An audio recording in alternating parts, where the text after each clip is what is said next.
Good afternoon, I'm Josh Duncan, and these are some of the top headlines out of the KelownaNow newsroom today.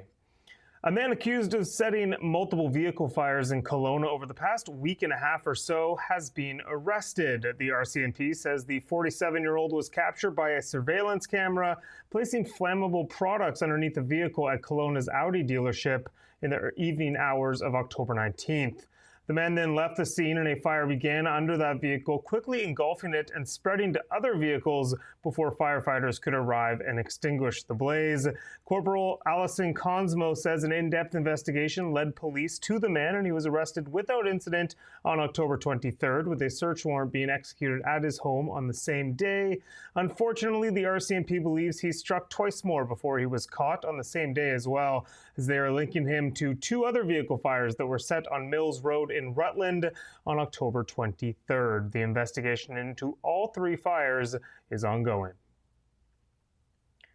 Kelowna expects to spend $2.82 billion on capital investments over the next decade. That new forecast presented to Council today is from a draft of the city's newest 10-year capital plan.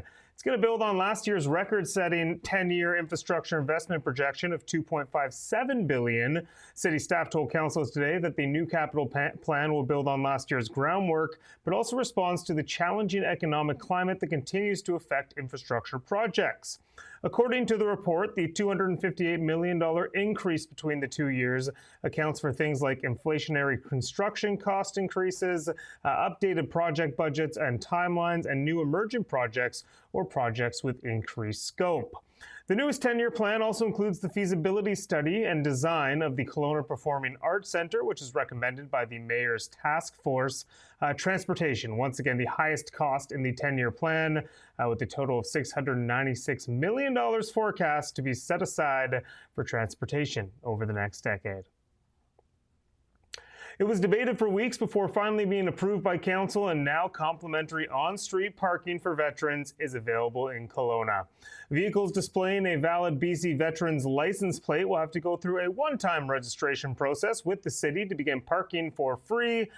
Free parking only applies to on-street paid parking areas, does not exempt vehicles from other restrictions or violations. It also doesn't get them unlimited parking throughout the day. The posted time restrictions will still apply to ensure fair access and turnover of parking stalls in front of local businesses.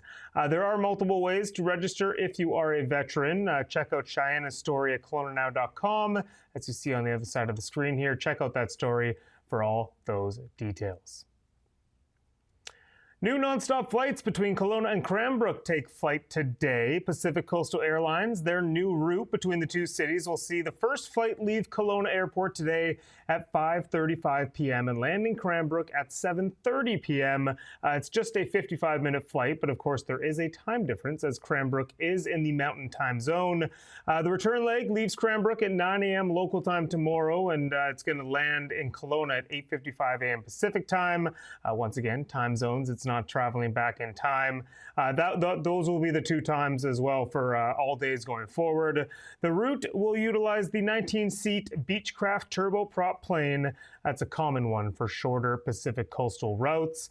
Kelowna International Airport will celebrate the new route tomorrow as Mayor Tom Dias and officials from both airports will be on hand to welcome the first flight in from Kelowna to Cranbrook and give a few speeches and, of course, cut a ribbon. The new route is actually a return of Pacific Coastal's Kelowna to Cranbrook service. The airline once flew between the two cities between 2013 and 2021. All right, finishing up with a little outside of Kelowna news today. One person has died after crashing their sports car into a home in Prince George over the weekend. Emergency crews were called to the scene around 2 p.m. Saturday after the yellow Corvette plowed into the home. First responders arrived to find a destructive scene. There is a photo in that article, but I guess it's not showing up right now. You'll have to go check out that article to see the photo. Oh, there it is.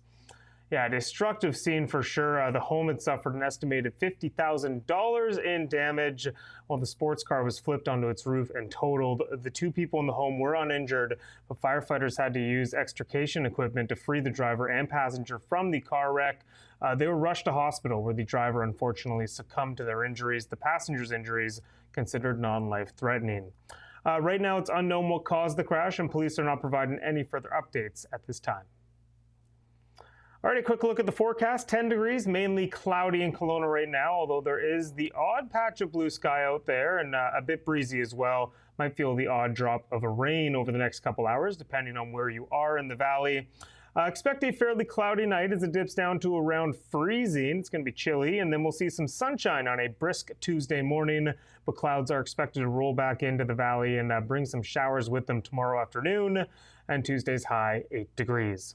That is it for me today, but you can read up on all these stories and plenty more over at KelownaNow.com. Be sure to check us out on social media as well. That is KelownaNow.com on TikTok, KelownaNow on X, Now Media Group on YouTube, and then Facebook and Instagram as well. Of course, Bill C18 has snuffed us out of there, but we're back on there. Best of Kelowna Now is the account name for both Facebook and Instagram. Would love if you gave us a follow there. Have a wonderful evening, Kelowna. I will be back here tomorrow for a look at more headlines. We'll see you then. We don't just report the news. We live here too. We're your neighbors, bringing you stories that matter to all of us. No government funding, no outside influence. Kelowna Now, local, independent. News you can trust.